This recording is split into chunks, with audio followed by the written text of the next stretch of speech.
Welcome to the Thread to Mend podcast. My name is Taylor and I come to you from Baltimore, Maryland, and this is a video podcast about things that are fiber related.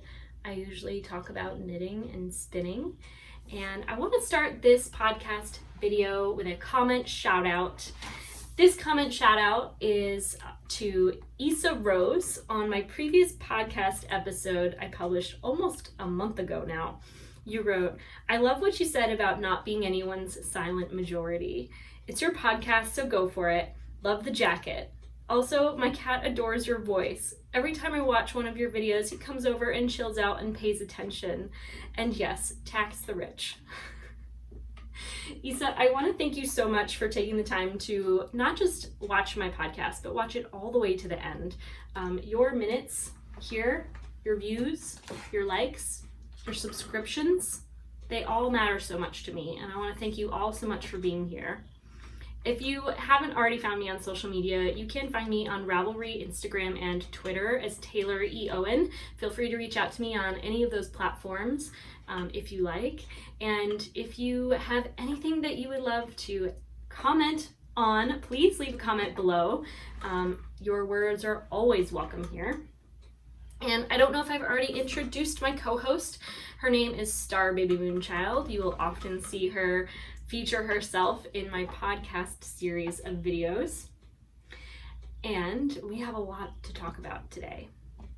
I'm going to start off with the project I have worked the least on since our last podcast episode together, but I did finish the body to my Doocot sweater by Kate Davies. I should have steamed blocked this for you, but I haven't. I am sorry. It will just go back into a bag, so I guess that's why. But I did cast on stitches for the collar. I have not woven in the ends, but I did work that ribbing pattern. It's pretty neat. I don't know if I needed to do the same pattern in the instructions because I was knitting so few rows. I could have just done a simple knit purl, but I went with the Doocot ribbing instructions because I wanted to be consistent in the ribbing. And all that's left is to pick up and knit the sleeves. That's where I'm going to have the most fun kind of modifying this pattern because I have colors picked out that I think will be surprising to you all to make this a rather bright piece to wear in the fall. I feel out of breath. Let me grab a sip real quick.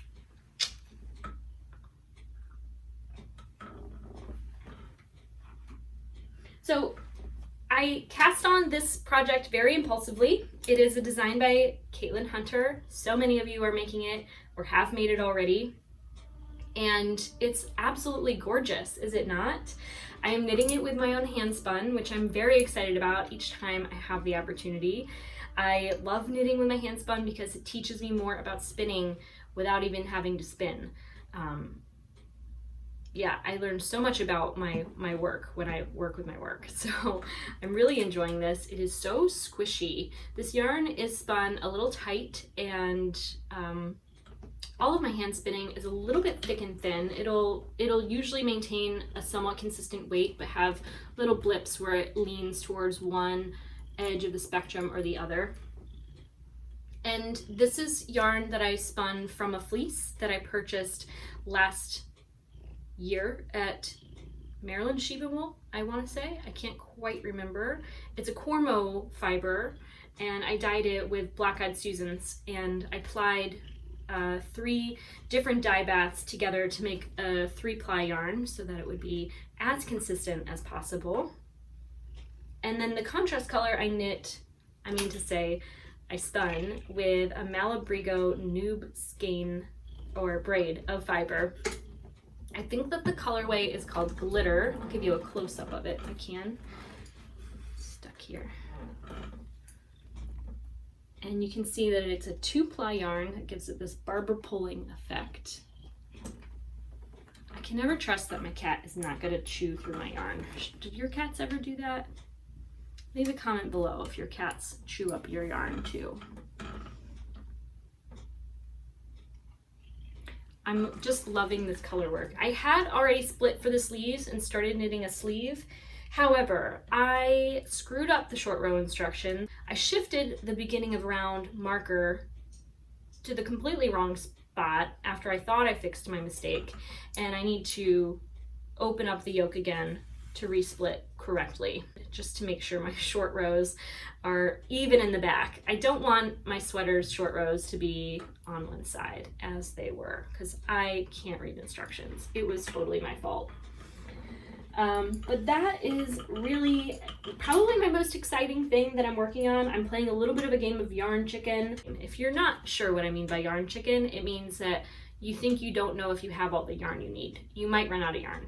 It's the worst thing that can happen to a knitter, basically. But I play this game all the time, which I must find so fun because I do it all the time.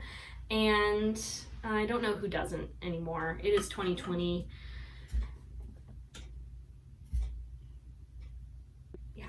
I'm wearing a sweater that is designed by Kate Davies. You might have seen this already if you've been watching my podcast. Some of you are catching up on past episodes, which is so cool. I love that there's this like library of progress I've made over the years, but I will say it's a little embarrassing. So many people watch episode 1 and I can't even force myself to watch episode 1.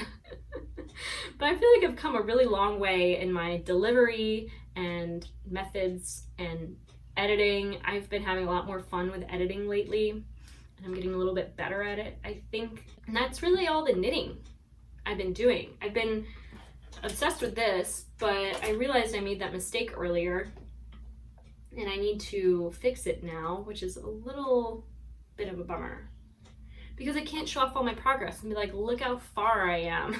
Look how far I've come. It is what it is. It really doesn't even matter. My mug has words on it. I wonder if you can read them. It says, I am not afraid of tomorrow, for I have seen yesterday, and I love today. And I do feel like I love to embody this message in my daily life. But I want to share a message with you all. It is in this book called Skill in Action, and it is written by Michelle Cassandra Johnson. This is a book that I was given by a friend and coworker, and I just started reading this morning, and I am so in love with this book. I think it is one that I'm going to turn to again and again and again for just daily inspiration, and you know, points of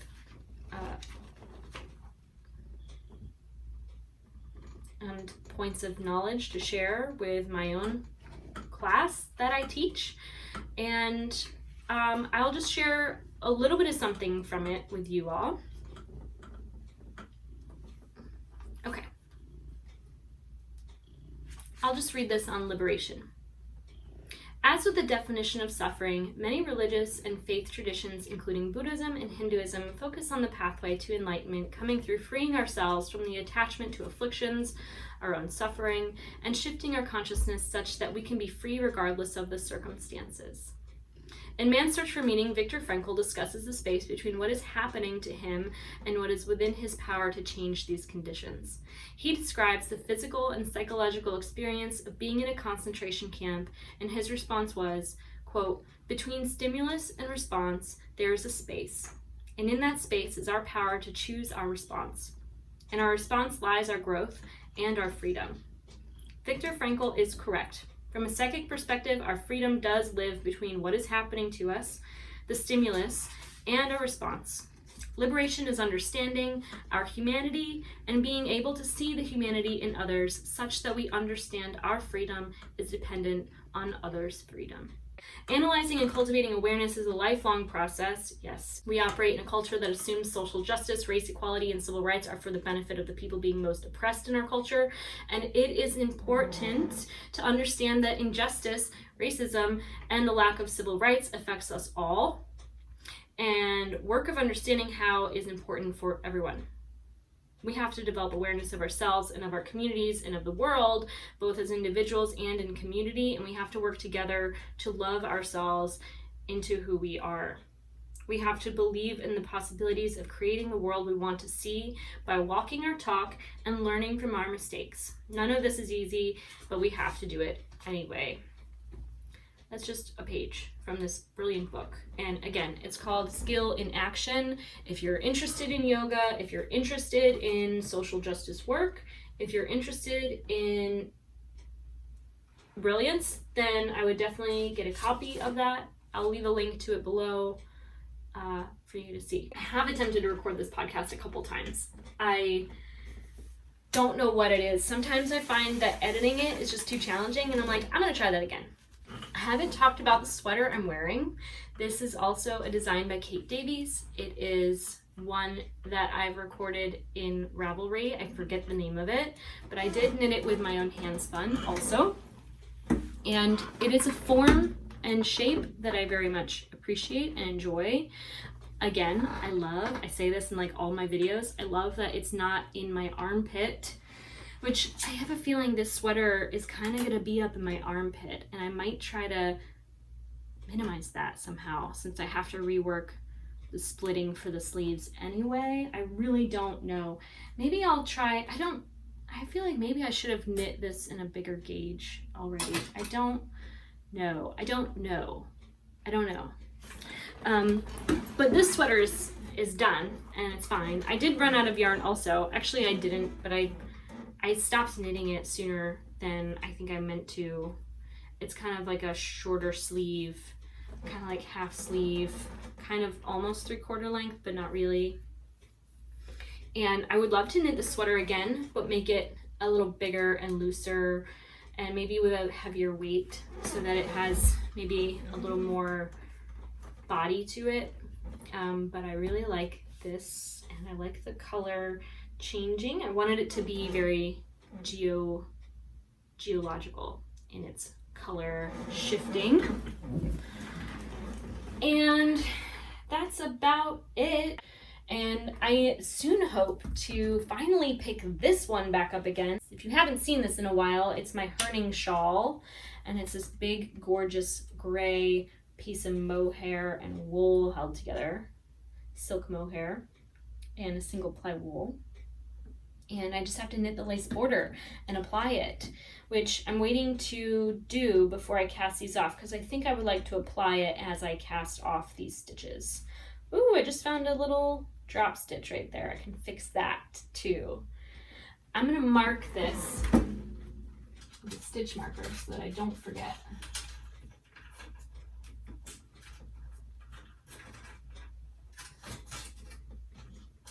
How serendipitous that I just decided I'm gonna pull this out impulsively and find something to improve upon.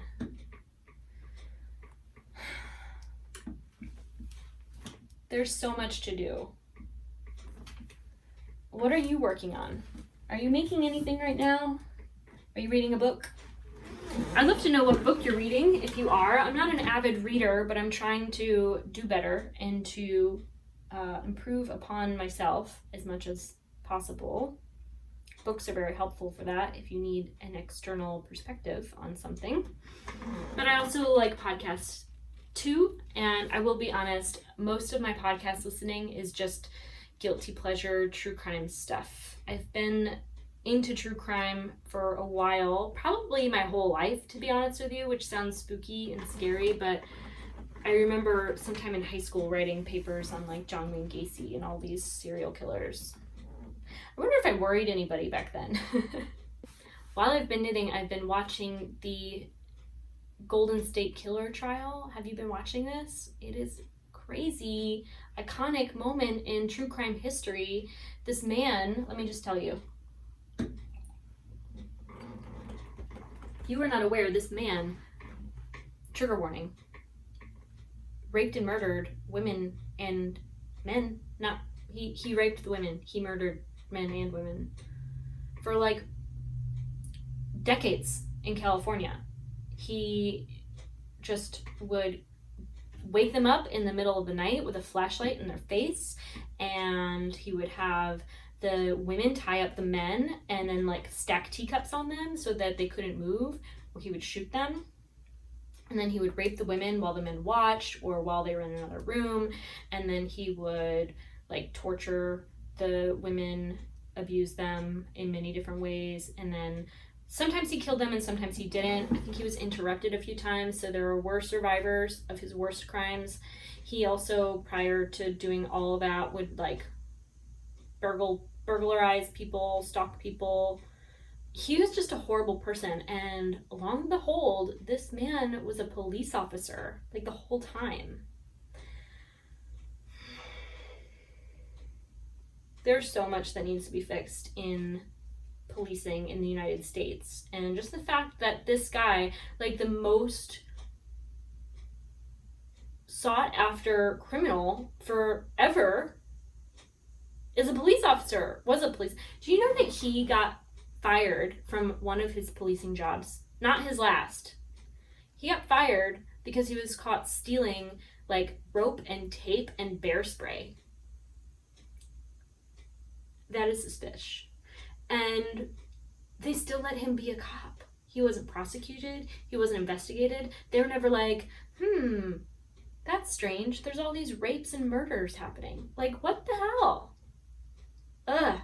My obsession with true crime and the seeking of justice for survivors of crime, especially violent crime, it makes me question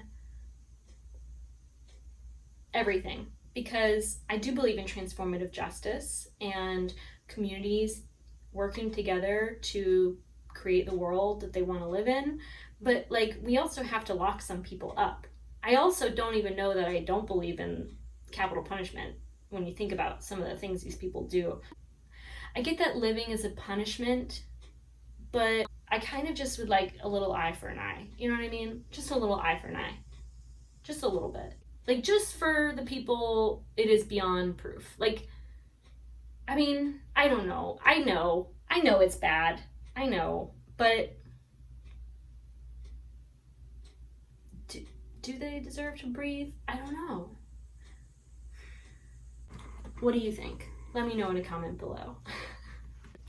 I don't know about you, but I watch a lot of YouTube, and there are some channels that are doing a video called Addressing Your Assumptions of Me. And I thought it would be fun if maybe we do that as a sort of informal type of Q&A. So if you have any questions of me, or you have any assumptions of me that you would like me to address, feel free to share them below in a comment, and I will do that in a future podcast video.